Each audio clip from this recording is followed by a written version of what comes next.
Bienvenida, soy Mónica Felipe Larralde, experta en género y salud, licenciada en Derecho, autora del libro Cuerpo de Mujer, Reconectar con el útero y del blog elútero.es. En este vídeo vamos a reflexionar acerca de la violencia obstétrica. Quiero contarte por qué, y es que cada vez que hablo con mujeres de su parto, siempre aparece dos factores. Primero, la violencia obstétrica a la que muchas hemos sido sometidas en algún momento, y un segundo factor que me parece muy importante es la culpa. Muchas de las mujeres que han sufrido violencia obstétrica se sienten culpables por ello, y lo que quiero con este vídeo es analizar un poco en profundidad o más en profundidad la experiencia de la violencia obstétrica y la relación de la culpa con ella. Así que comenzamos. Y para comenzar lo vamos a hacer con la definición de violencia obstétrica. ¿Qué entendemos por violencia obstétrica? Por cierto, este término es muy novedoso, lleva poco tiempo funcionando, de hecho no es muy conocido fuera de los ambientes en los que trabajamos estas cosas, y además hay profesionales sanitarios que aún hoy la niegan la existencia de la violencia obstétrica. Pero vamos a ver en este vídeo por qué sí que existe y cuáles son los mecanismos legales que comienzan a aflorar para legislar, para regular esta experiencia que hemos tenido muchas mujeres. Así que cuando estemos delante de algún sanitario que niegue la existencia de violencia obstétrica, podremos decir que no, que existe y por qué existe. Bueno, la violencia obstétrica consistiría en patologizar los procesos fisiológicos reproductivos de las mujeres, es decir, en hacer enfermedad de lo que no es. Un proceso fisiológico como un embarazo, como un parto, se patologiza cuando se trata como si fuera una enfermedad, sin serlo, ¿no? También se produce cuando hay un trato deshumano por parte de los profesionales sanitarios que atienden los partos y embarazos. Un trato deshumano que incluye, por ejemplo, faltas de respeto, que incluye negarle derechos que tiene la mujer reconocida, que incluye la falta de intimidad, etc. Ya lo vamos a ir viendo más adelante. Y también incluye la violencia obstétrica las prácticas médicas que se producen sin evidencia científica que avalen su beneficio y o que pongan en peligro la salud de la madre y el hijo. En medicina siempre se balancea por ejemplo, la toma de un medicamento ante la posibilidad de no tomarlo. ¿Por qué? Porque hay posibilidades de que se produzca iatrogenia en cualquier tratamiento médico, incluso en el procedimiento diagnóstico. Entonces, el médico cuando recomienda un medicamento o cuando recomienda hacer una prueba diagnóstica, siempre tiene en cuenta los posibles riesgos que esa práctica médica va a conllevar. Y siempre, si es mayor la práctica de esa actividad médica que el no hacerlo, pues debería de no hacerlo, ¿no? Sería como un elemento clave de la medicina. Entonces estamos viendo cómo en el campo obstétrico sí que se producen prácticas médicas que no llevan aparejada evidencia científica, que no suponen ningún beneficio ni para la mujer ni para el bebé y que además sí que ponen en peligro la salud de la madre y del bebé. Esta es una mala praxis médica que se produce de forma sistematizada, ya veremos algunos ejemplos, en los paritorios de gran parte de los centros sanitarios del mundo. Ya lo vamos a ver. ¿Por qué sabemos que existe la violencia obstétrica? Bueno, primero porque la hemos sufrido en nuestras propias carnes. Hemos sufrido el trato deshumano, hemos sufrido prácticas que resultaron no estar avaladas por ninguna evidencia científica y hemos vivido y tenido la experiencia de que se ha tratado nuestros partos o nuestros embarazos como si fueran una enfermedad, ¿no? Se ha patologizado un proceso fisiológico reproductivo. Entonces, por eso sabemos que existe la violencia obstétrica, porque la hemos vivido. Pero además sabemos también que existe porque la Organización Mundial de la Salud la reconoce. Y es más, dice que es un problema de salud pública global. Ahora vamos a ver un poco más en detalle. Y también sabemos que existe porque ya hay países, sobre todo en el cono sur de América, que empiezan a legislar contra estas prácticas.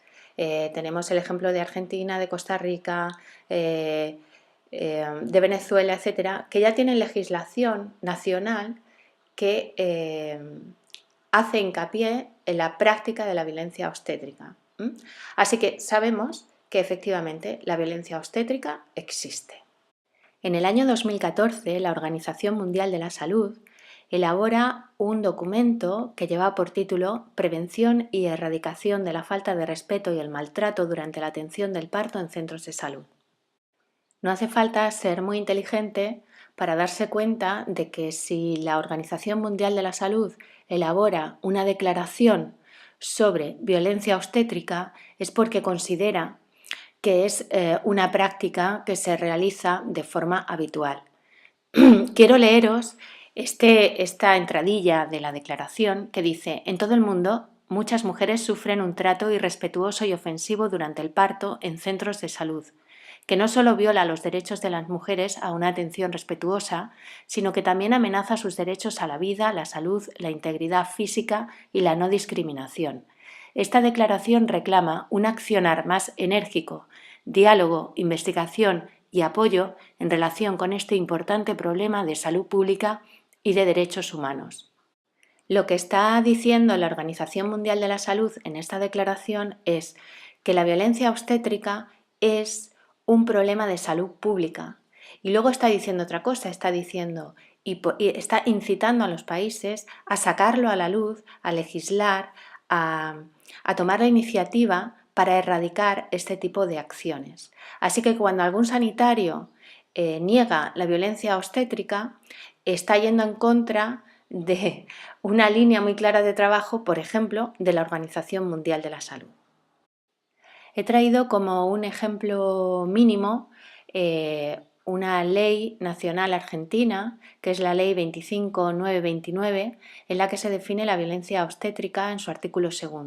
Y dice: toda mujer en relación con el embarazo, el trabajo de parto, el parto y el posparto tiene los siguientes derechos. Primero, a ser informada sobre las distintas intervenciones médicas que pudieran tener lugar durante esos procesos, de manera que pueda actuar libremente cuando existieran diferentes alternativas.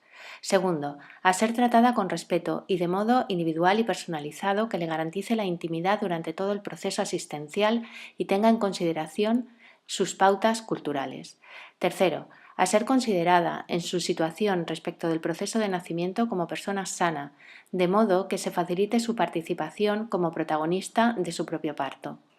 Cuarto, al parto natural, respetuoso de los tiempos biológico y psicológico, evitando prácticas invasivas y suministro de medicación que no estén justificados por el estado de salud de la parturienta o de la persona por nacer.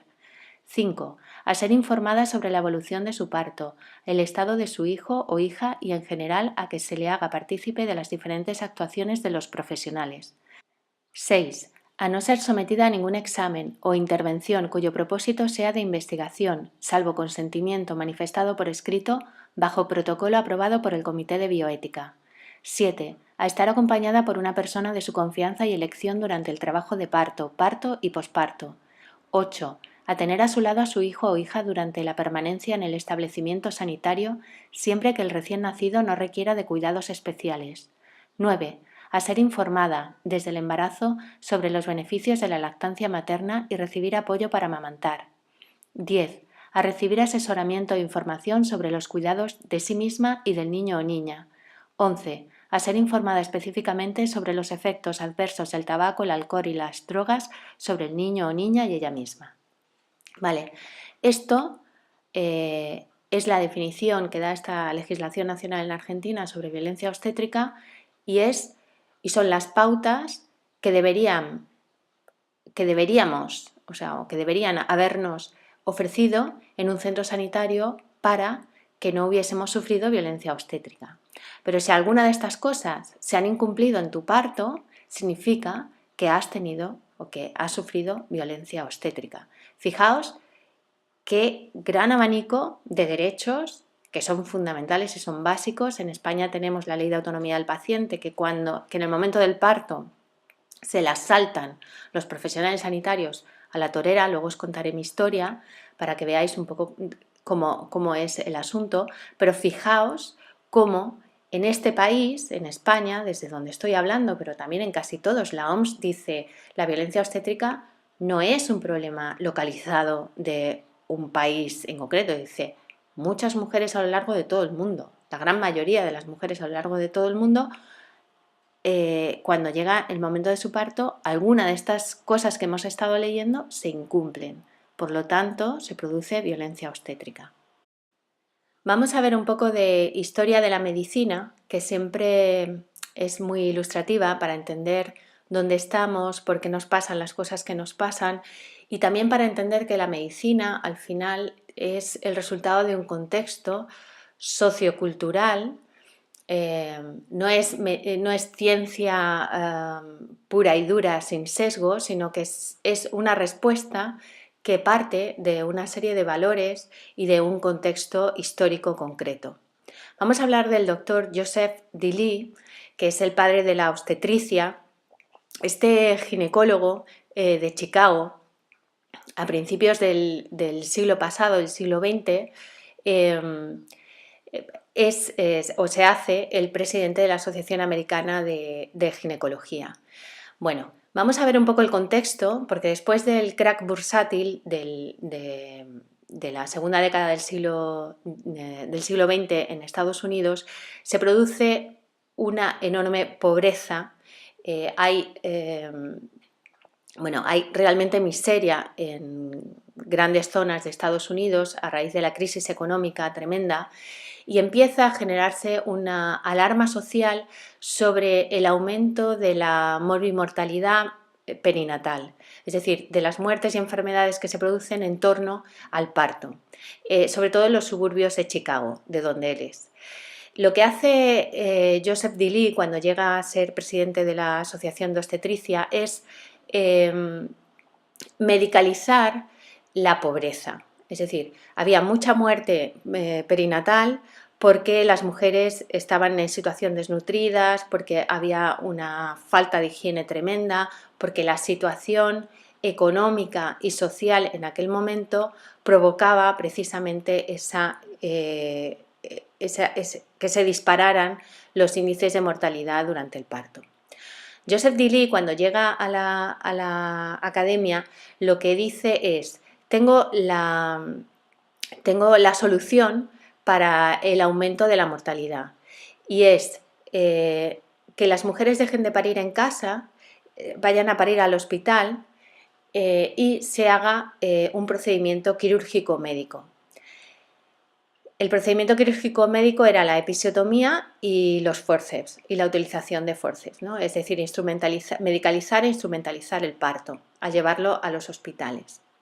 Hay otro contexto también, y es que en aquella época ser ginecólogo no era una profesión de relumbrón, es decir, no tenía la misma consideración social, y lo que él hace es, al instrumentalizar el parto, es arrebatar ese proceso a las matronas, a las comadronas, que eran las que hasta ese momento eran las responsables de atender los partos. Cuando instrumentalizas, usas una técnica y esa técnica ya debe de ser usada por profesionales técnicos. Entonces, de esta manera se arrebata el parto como proceso fisiológico de las comadronas y se pasa a una profesión más tecnificada, que son los ginecólogos. Bueno, las mujeres morían por pobreza, morían por miseria, morían por falta de higiene, morían por desnutrición, por frío. Este proceso se llama medicalización, es decir, dar una respuesta médica a un problema que no es médico, que es social en este caso y económico, que era el de la miseria y el de la pobreza. Le dan una solución médica, se medicalizan los partos así. Ese es el origen de la obstetricia. Hay una autora norteamericana que se llama Jen Sigoer que dice: todo el conocimiento obstétrico es producto de un prejuicio machista y misógino, según el cual el cuerpo de la mujer, no puedes confiar en que el cuerpo de la mujer vaya a hacer lo que tiene que hacer cuando lo tiene que hacer. Esto dicho así parece muy bestia, pero en el fondo cuando vemos qué pasa, por ejemplo, con todas estas décadas en las que se ha estado, por ejemplo, inyectando oxitocina sintética a las mujeres que estaban en trabajo de parto, en el fondo subyacía la creencia, el prejuicio de que la oxitocina que generaba el cuerpo de la mujer no era suficiente para que pudiera parir. Tengo que decir que en este tiempo, en otros países se opta por otro modelo sanitario, como por ejemplo en Suecia, donde ya en el siglo XIX lo que se le dice a las matronas y a las comadronas de parto domiciliario es que la recomendación que se da es que se laven las manos antes y después del parto. De manera que, por ejemplo, en Suecia desciende muchísimo la mortalidad perinatal. No deja de ser curioso que en Estados Unidos, que sigue este modelo intervencionista del parto, aún hoy en día sigue teniendo tasas mucho más altas de mortalidad perinatal que el resto de Europa, hasta 3 veces más que en el resto de Europa, creo que 6 veces más que en Suecia, si no recuerdo mal la cifra, pero como vemos, tecnificar el parto y medicalizarlo no implica necesariamente unos mejores resultados médicos o en la salud de la mujer y de los bebés. Y como un ejemplo más que del que podríamos hablar, quiero hablar del doctor Klein y de la episiotomía. Klein es un investigador canadiense que en los años 80 de repente se le ocurre investigar qué pasa con la episiotomía, que también se empieza, a raíz de lo que hemos visto con el doctor Joseph Dilly, a realizar de forma sistemática en todos los partos. Él cuenta, y no deja de ser curioso también, que la primera vez que le rechazan la subvención para investigar algo fue cuando pidió investigar sobre la episiotomía en los partos. Y la respuesta que le dio el comité que tenía que darle la subvención fue que no había nada que investigar, que en realidad, ¿qué es lo que se iba a investigar? Bueno, la episiotomía es el corte en el periné que se hace, en teoría, para facilitar la salida del bebé del canal de parto. Sería el corte, ¿no? Que se produce quirúrgicamente en el parto. Es decir, que lo hacen profesionales, ¿no? No es el desgarro natural que se produce. Bueno, él vuelve a pedir una segunda subvención y en ese comité sí que hay mujeres y es la presión de las mujeres del comité las que permiten que él tenga subvención para investigar sobre la episiotomía. Así que a principios de los años 80 él hace un estudio sobre la episiotomía y en ese estudio la conclusión final es que la episiotomía no solamente no protege el área del periné de las mujeres, sino que incluso tiene más riesgos que el desgarro natural que se pueda producir al salir el bebé por la vagina.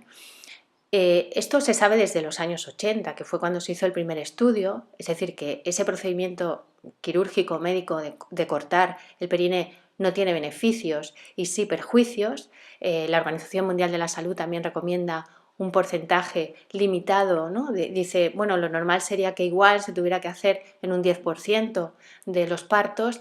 En España, por ejemplo, ha llegado a haber tasas de episiotomía de un 78%, ahora es menos, pero sigue duplicando con mucho la recomendación de la Organización Mundial de la Salud.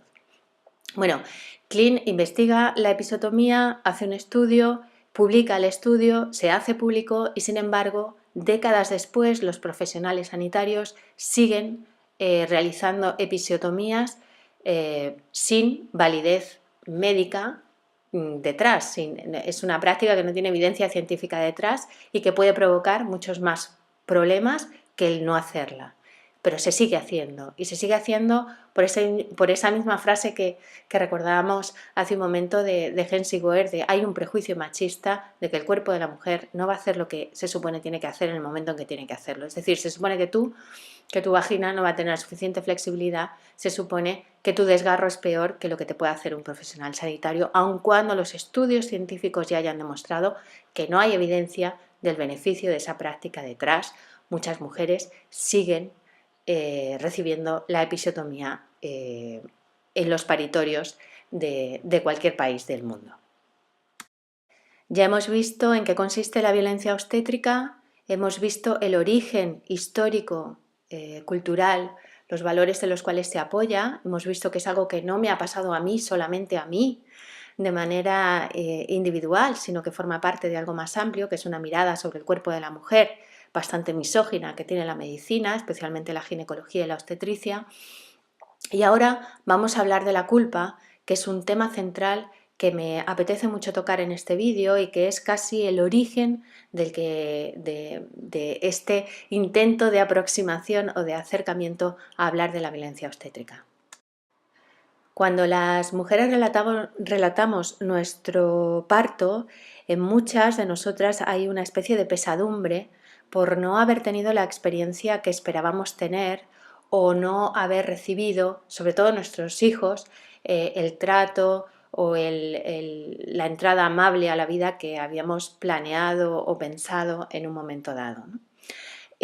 Cuando empezamos a conocer sobre la violencia obstétrica, aún puede parecer que nos llenemos más de culpa, porque sentimos que efectivamente hay efectos en nosotras y en nuestros hijos que no habíamos deseado, que no habíamos querido y que sin embargo están ahí.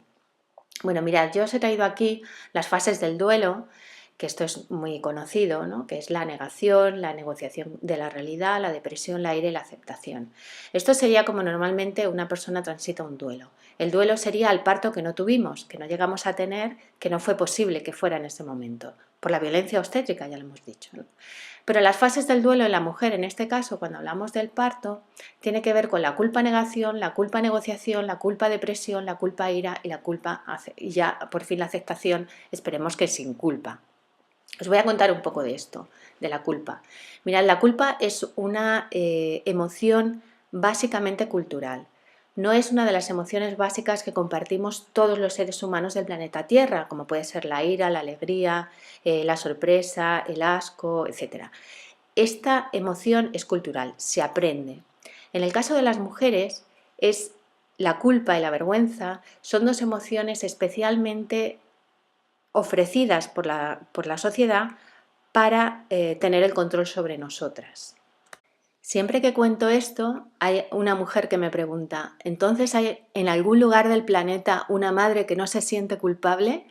Y yo digo, sí, en algún lugar del planeta debe de haber madres que no se sienten culpables.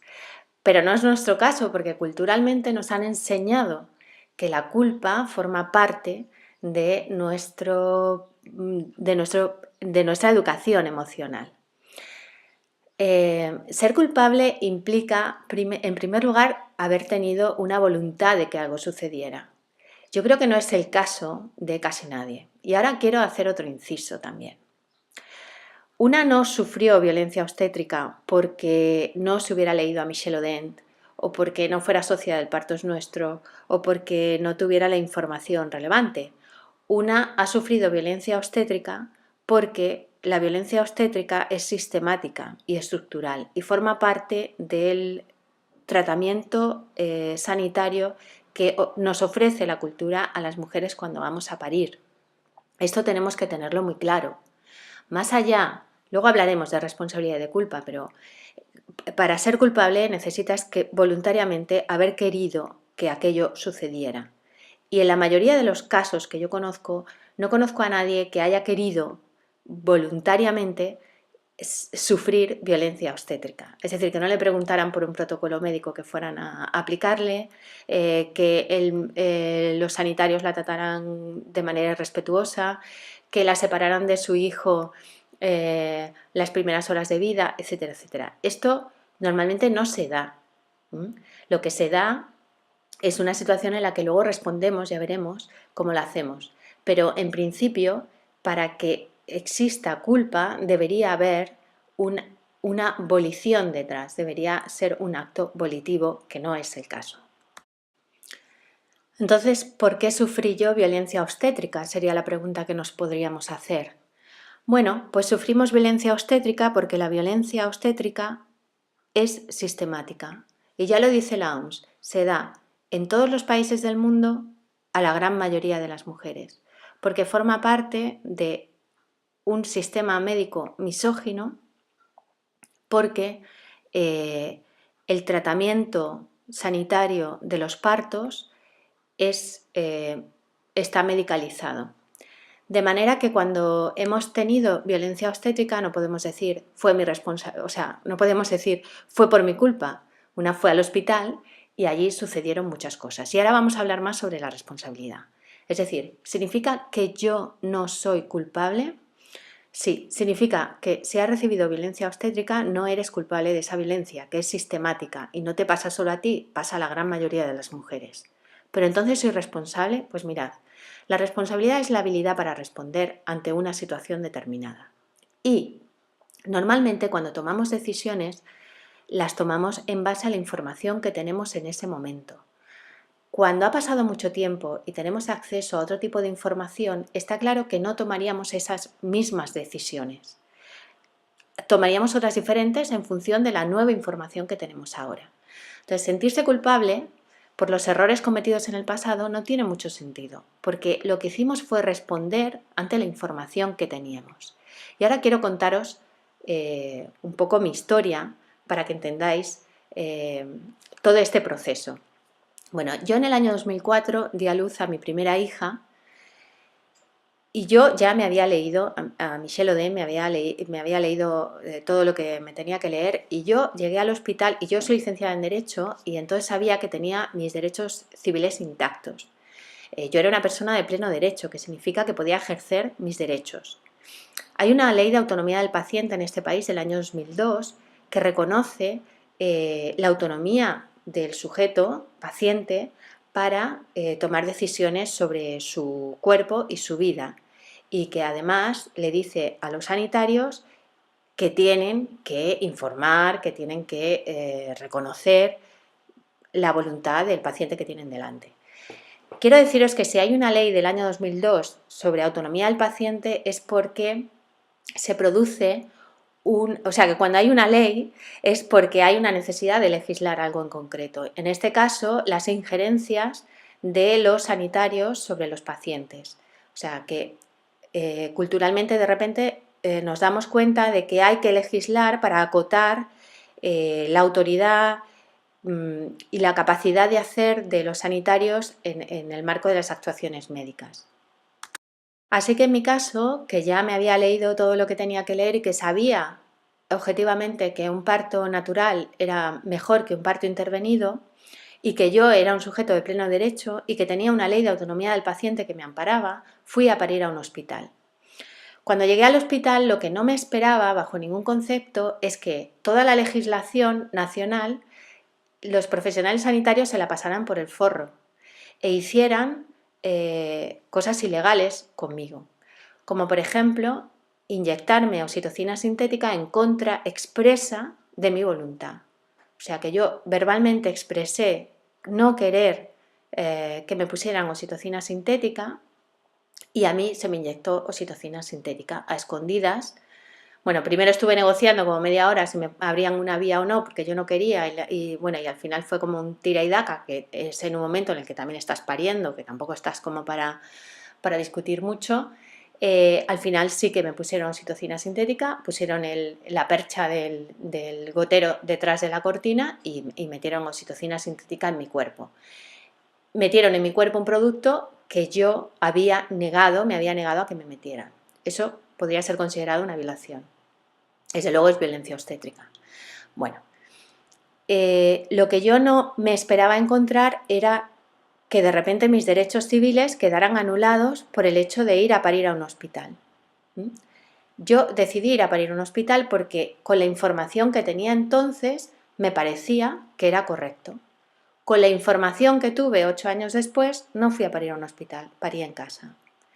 Pero no puedo considerarme culpable de haber tomado esa decisión porque esa decisión la tomé en función de la información que tenía en ese momento y era la adecuada. Y eso pasa con cada una de nosotras. Tomamos la decisión de ir a un hospital por unos motivos o por otros, con una información o con otra.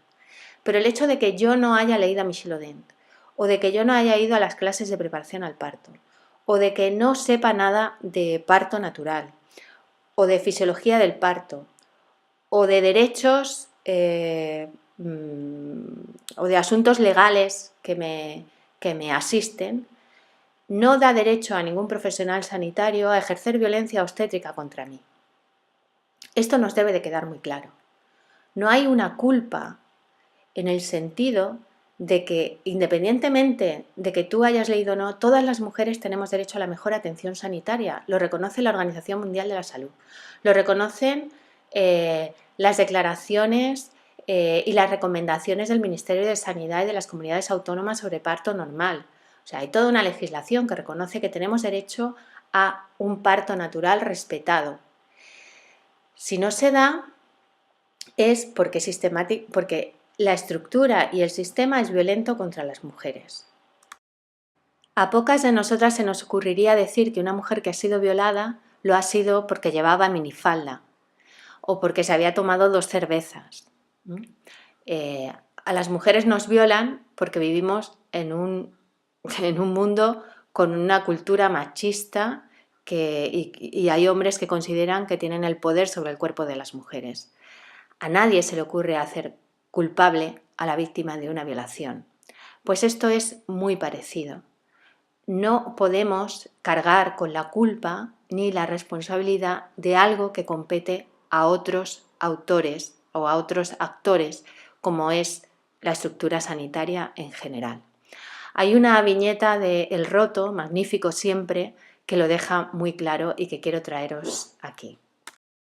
Dice El Roto: no creo que sea por las minifaldas, a nosotras también nos violan, ¿no? Y es una mujer que va caminando por la calle con un burka. Efectivamente, no tiene que ver con nosotras, tiene que ver con la estructura, con el sistema, con la cultura, con los valores en los cuales vivimos.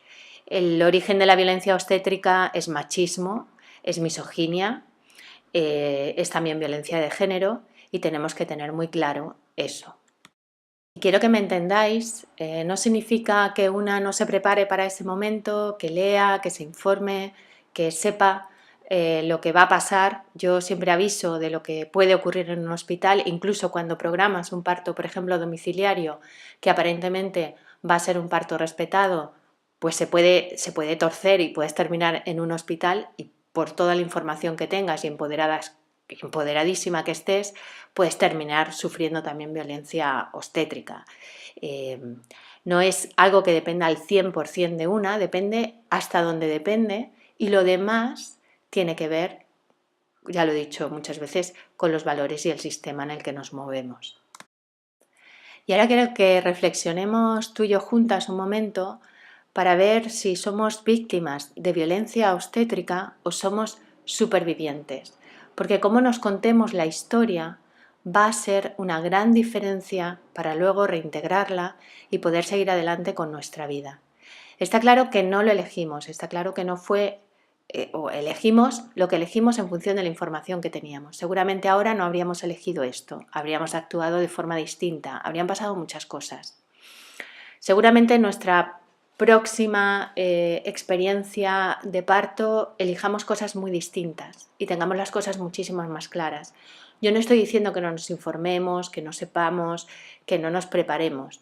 Creo que sí, que hay que hacerlo, pero teniendo en cuenta también que no todo en el momento del parto depende de nosotras y que lo suyo sería luchar, y lo suyo es luchar, y por eso hago estas cosas y me dedico a esto, porque cambie el sistema, porque donde tiene que cambiar el sistema es en el ámbito sanitario, y nos tienen que dar la mejor praxis médica y tienen que dejar de utilizar protocolos obsoletos que no tienen evidencia científica detrás y tienen que dejar de perjudicar nuestra salud sexual y reproductiva y la salud física y mental de nuestros hijos.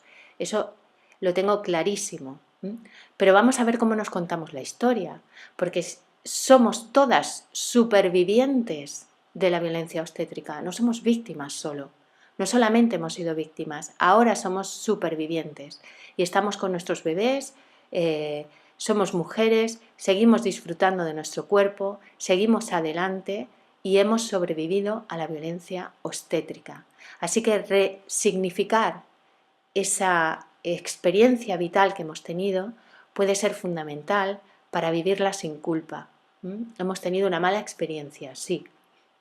Pero mirad, hay una cosa que me resulta interesantísima y es que eso no haya sido lo más importante que haya pasado en tu relación con tu hijo. No dejes que ese mal parto sea lo más importante, lo que marque la relación tuya con tu cuerpo y con tu hijo. Sigue adelante, disfruta de tu hijo, disfruta de tu cuerpo, vuelve a gozarlo, vuelve a sentirlo como propio, habítalo, empodérate y disfruta de lo que jamás podrán quitarnos, y es la capacidad para salir adelante y ser felices. Gracias por tu atención. Ya sabes que en elútero.es tienes recursos para comenzar a habitar tu cuerpo, como la relajación del útero y otros ejercicios que espero te sean muy útiles. ¡Adelante!